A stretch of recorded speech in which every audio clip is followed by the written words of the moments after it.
let's see here. So Jackson was wounded the night of May 2nd of 1863, accidentally by his own men. As a result, his left arm was amputated, and he was carried to this location, which is about 26 miles away from his the battle lines, Chancellorsville. Mm-hmm. The intent was to put him on a train to Richmond, and you might have noticed the train outside, or the railroad lines. Right.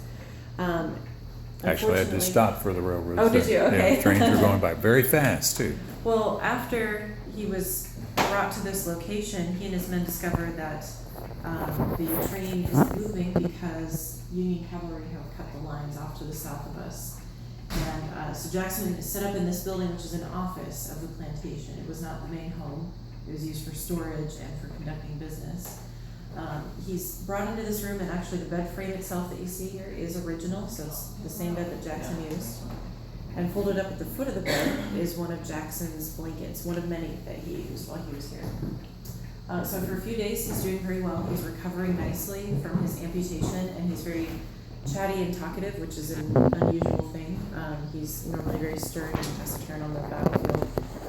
Unfortunately, on the night of May 7th, he takes a very sudden turn for the worse and becomes very restless, uncomfortable, and develops a fever. His doctor diagnoses him with pneumonia, and the next day the train lines are repaired, but unfortunately Jackson is too sick to move. A train comes up north with more doctors, a pneumonia specialist, and then Jackson's wife and baby daughter. They try all kinds of treatments. They give him mercury to ingest, which is supposed to purge the body. On the small table in the center there, you can see a small bell-shaped glass, which was for procedure called cupping. So they knew that pneumonia was the buildup of fluid in the lungs.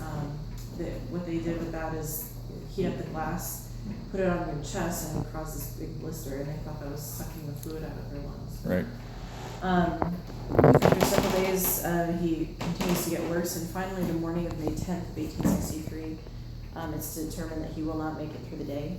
His wife, Mary Ann Jackson, is the one who delivers that news, and after keeping a vigil throughout the day, he passes at 3:15 in the afternoon, and they mark his time of death using that very same clock that you can see on the mantelpiece, which is actually still working today. Very good.